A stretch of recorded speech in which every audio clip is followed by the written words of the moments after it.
इस वीडियो में हम जिस टॉपिक पर बात करने वाले हैं, टॉपिक का क्या नाम है? Computer assisted learning. तो इस वीडियो में हम जानेंगे समझेंगे कि कंप्यूटर असिस्टेड लर्निंग या इसको शॉर्ट में कहते हैं CAL क्या है, इसके एडवांटेजेस क्या क्या हैं, इसके टाइप्स क्या क्या हैं और इसके लिमिटेशंस क्या क्या हैं। तो वीडियो आखिरी तक देखिए और वीडियो कैसा लगा कमेंट करके जरूर बताइए। तो वीडियो को हम शुरू करते हैं और जानते हैं CAL के बारे में। It refers to any use of computer to add teaching और ट्रेनिंग प्रोग्राम, कि यह शिक्षण या प्रशिक्षण कार्यक्रमों की सहायता के लिए कंप्यूटर के किसी भी उपयोग को संदर्भित करता है। तो यहाँ पर समझने वाली बात यह है कि जब टीचिंग लर्निंग की जब हम बात करते हैं, चाहे हम स्कूल की बात करें, हम कॉलेज की बात करें, ठीक है, तो किसी भी तरह के चाहे हम टीचिंग या ट्रेनिंग प्रोग्राम की बात करते हैं तो वहाँ पर कंप्यूटर का किसी भी रूप में प्रयोग किया जा रहा है। चाहे आप कंप्यूटर के थ्रू पढ़ रहे हैं, चाहे आप लैपटॉप के थ्रू पढ़ रहे हैं, चाहे आप स्मार्ट बोर्ड के थ्रू पढ़ रहे हैं, तो कंप्यूटर के किसी भी उपयोग को ये संदर्भित करता है। तो इसे शिक्षण अधिगम को सुविधाजनक बनाने हेतु इलेक्ट्रॉनिक उपकरण या कंप्यूटर के उपयोग के रूप में परिभाषित किया जा सकता है। तो इसे हम क्या कहते हैं? Computer assisted learning. तो यहाँ पर देखिए, सिर्फ आप अगर ये सोचें कि कंप्यूटर असिस्टेड लर्निंग में सिर्फ कंप्यूटर का ही उपयोग आएगा, तो कंप्यूटर का आएगा, लेकिन इसमें कंप्यूटर भी आ जाता है, लैपटॉप भी आ जाता है। क्लास में हम अब देखते हैं स्मार्ट बोर्ड का भी प्रयोग हो रहा है। तो सारी जो चीज़ें हैं इसके अंतर्गत आ जाती हैं। तो टीचिंग हो या लर्निंग हो, उसमें कंप्यूटर के किसी भी रूप का अगर इस तरह से उपयोग होता है जिससे टीचिंग और लर्निंग इफेक्टिव होता है, तो उसे हम क्या कहते हैं? Computer assisted learning. It involves a wide variety of techniques and concept, की इसमें विविध प्रकार की तकनीकें और अवधारणाएं शामिल हैं। तो देखिए, आज के टाइम तो हम देखते हैं क्लास में प्रोजेक्टर यूज हो रहे हैं, स्मार्ट बोर्ड यूज हो रहे हैं, लेकिन जब हम पहले के टाइम में अगर जाते हैं तो चाहे हम CD की बात करते हैं, MP3 प्लेयर की बात करते हैं, DVD प्लेयर की बात करते हैं, और अब देखते हैं टैबलेट है, स्मार्टफोन है, स्मार्ट बोर्ड है, टेलीविजन है। तो ये सारी के सारे आप कह सकते हैं कि ये CAL कंप्यूटर असिस्टेड लर्निंग के एग्जाम्पल है, जिनका यूज क्लासरूम में पहले हम CD प्लेयर की बात करते हैं, MP3 DVD प्लेयर, इन सब का यूज ज़्यादा होता था। आज के टाइम में देखते हैं तो टैबलेट का, स्मार्टफोन का, स्मार्ट बोर्ड का, टेलीविजन का, इसका उपयोग ज़्यादा हो रहा है। तो these devices work to increase the effectiveness of teaching and learning, की उपकरण शिक्षण अधिगम की प्रभावशीलता बढ़ाने का काम करते हैं। तो इसलिए क्लास में लर्निंग तो हो रही है, लेकिन लर्निंग में हेल्प के लिए किन चीज़ों का यूज किया जा रहा है? जो इलेक्ट्रॉनिक जो सोर्सेस हैं, जो साधन है, ठीक है। तो इसलिए हम इसको क्या कह रहे हैं? कंप्यूटर असिस्टेड लर्निंग हम कह रहे हैं कि लर्निंग हो रही है, लेकिन किसकी सहायता से? कंप्यूटर की सहायता से, जो इलेक्ट्रॉनिक डिवाइसेस है उनकी सहायता से लर्निंग हो रही है। It includes a variety of software and methodologies, की इसमें विभिन्न प्रकार के सॉफ्टवेयर और कार्य प्रणाली शामिल होती है। तो कोविड का टाइम आप सबने देखा होगा कि अलग अलग ऐप के थ्रू आप पढ़ते थे, अलग अलग सॉफ्टवेयर के थ्रू पढ़ते थे, अलग अलग मेथड्स के थ्रू आप पढ़ते थे। तो इसमें सारी चीज़ें आती हैं। It can be applied to a variety of subject, की इसको अलग अलग जो सब्जेक्ट हैं, ठीक है, उनको इसकी सहायता से पढ़ाया जा सकता है, बताया जा सकता है। चाहे हम लैंग्वेज की बात करें, चाहे हम मैथ्स की बात करें, साइंस की बात करें, सोशल साइंस की बात करें, तो हर जगह CAL कंप्यूटर असिस्टेड लर्निंग, ठीक है, कंप्यूटर और जो टूल्स हैं, जो टेक्निक्स हैं, उनका यूज किया जा सकता है। तो it can B use at all levels of education, चाहे हम स्कूल की बात करें, कॉलेज की बात करें, तो एजुकेशन के सभी स्तरों पर इसका प्रयोग किया जा सकता है। इसे ई लर्निंग का भी एक हिस्सा माना जा सकता है। It may be considered as a part of e learning. E learning मतलब electronic learning. Humans have been using computer for a very long time. हम बात करते हैं कंप्यूटर के यूज की बात करते हैं तो 1950s के बाद से हम देखते हैं कंप्यूटर का यूज धीरे धीरे होने लगा। और इस यात्रा में हम देख रहे हैं कि हर रोज नए सिस्टम, जो टेक्नोलॉजी बाजार में आ रही है। उस टाइम जो कंप्यूटर, मान लो अगर हम बात करते हैं आज से 30-40 साल पहले, अगर कंप्यूटर का यूज होता था तो हम देखते हैं धीरे धीरे कंप्यूटर फिर हम बात करते हैं लैपटॉप आने लगे, ठीक है, और उसके बाद टैब आने लगे, स्मार्ट बोर्ड आने लगे, प्रोजेक्टर आने लगे। तो इस तरह से हम देख देख रहे हैं कि कंप्यूटर की जो ये यात्रा है ना, इसमें हर टाइम में एक समय बाद नई नई जो टेक्नोलॉजी है, नई नई जो चीज़ें हैं वो जुड़ने लगी। तो इस कारण इसमें सभी प्रकार की तकनीकी को शामिल किया जा सकता है, ठीक है।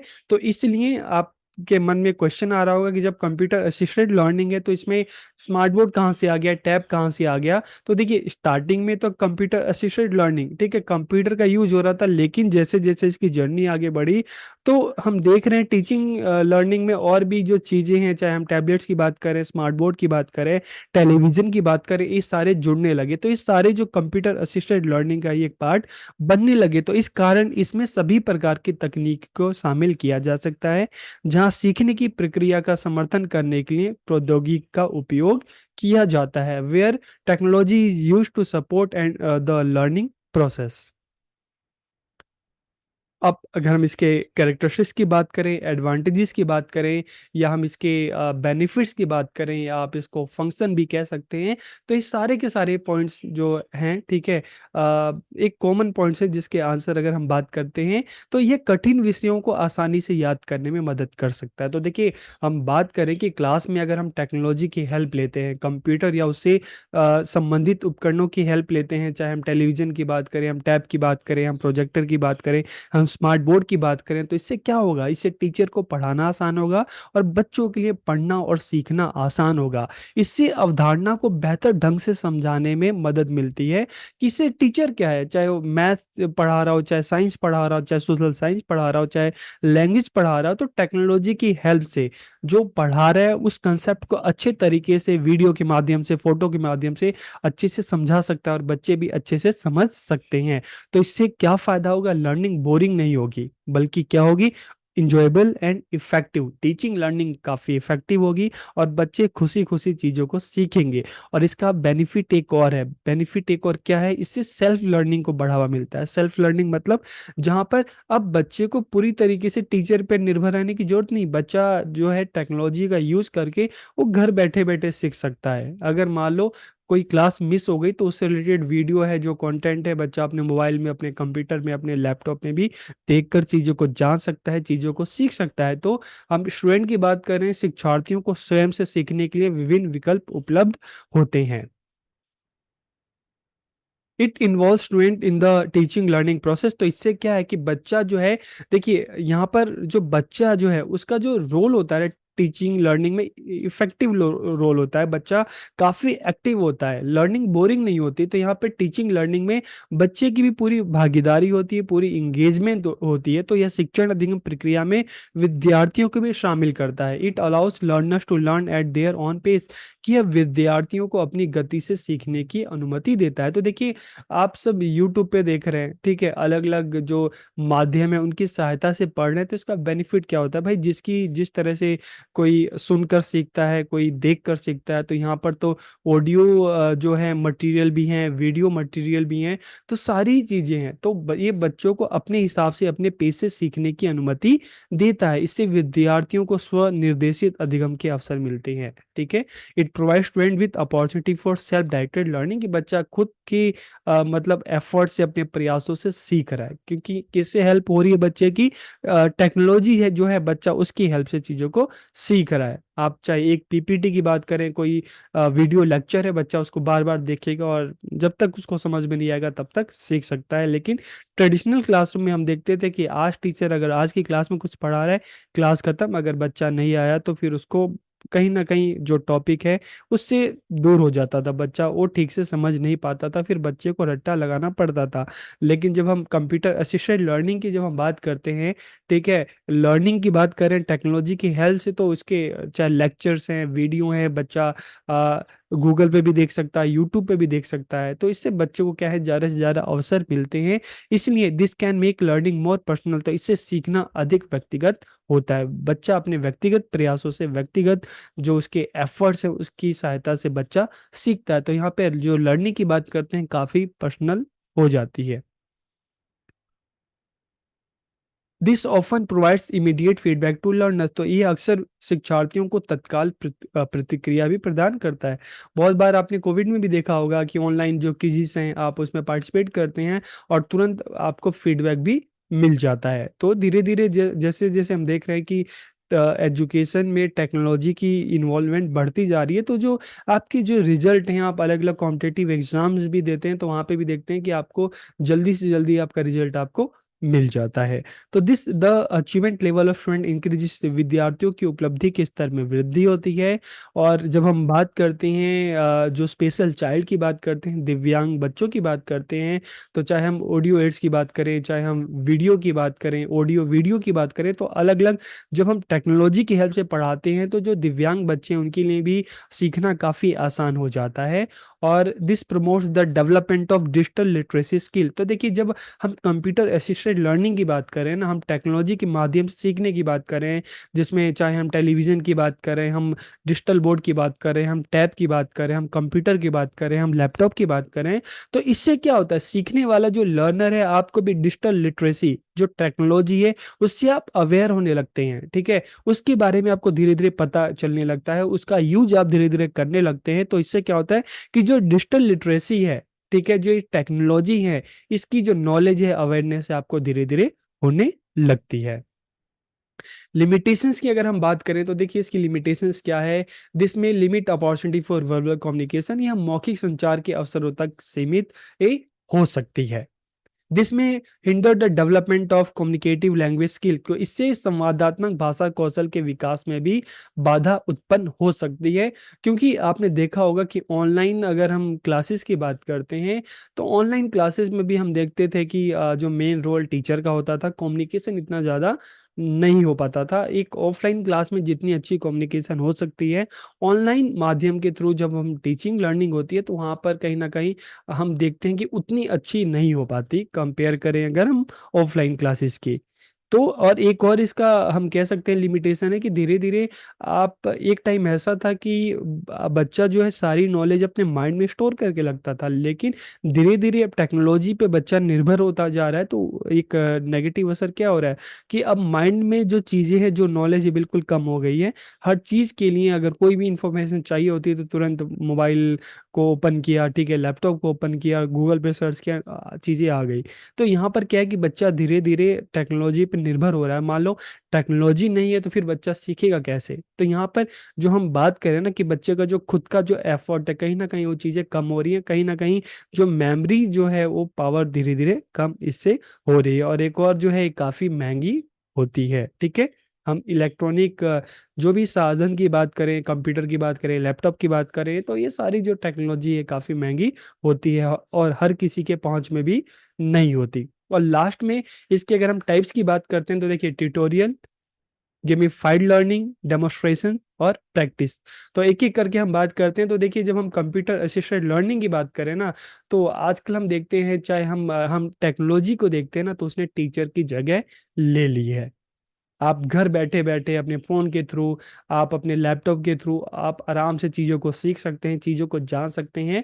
तो गूगल भी एक तरह से हम देखें तो एक टीचर बन गया है। तो यह वास्तविक शिक्षण करने के लिए पारंपरिक शिक्षण की जगह लेता है। टेक्नोलॉजी ने धीरे धीरे टीचर की जगह ले ली है। और हम देखते हैं tutorial come in the form of video, slide slow और अदर मल्टीमीडिया, कि आप चाहे वीडियो के माध्यम से देख रहे हैं, आप गूगल पे आपको अलग अलग पीपीटी जो है स्लाइड शो में आपको मिल जा रही है। अलग अलग जो मल्टीमीडियाज हैं, जो डिजिटल हम ई लाइब्रेरी की बात कर रहे हैं, ठीक है। तो इस तरह से हम देखते हैं कि ट्यूटोरियल में सारे ऑडियो वीडियो, सारे जो ऑडियो वीडियो एड्स हैं, जो मटेरियल है, ये सारे के सारे इसमें आ जाते हैं।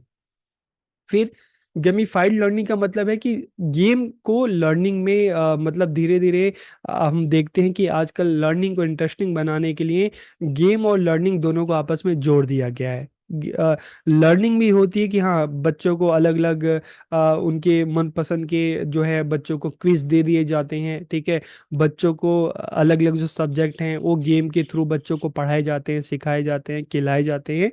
तो इस तरह से जो लर्निंग हो रही है, लेकिन किस तरह से हो रही है, गेम को लर्निंग का पार्ट बना दिया गया है। आप भी अक्सर वीडियोस में भी देखते होंगे, और आप अपने स्कूल में जब जाएंगे तो वहाँ पे भी देखेंगे कि धीरे धीरे गेम के माध्यम से बच्चों को अलग अलग सब्जेक्ट है, जो विषय है, वो पढ़ाने की कोशिश की जाती है, पढ़ाया जाता है, ताकि लर्निंग को और ज़्यादा इंटरेस्टिंग बनाया जा सके। तो इस तरह की लर्निंग को हम क्या कहते हैं, गेमिफाइड लर्निंग कहते हैं।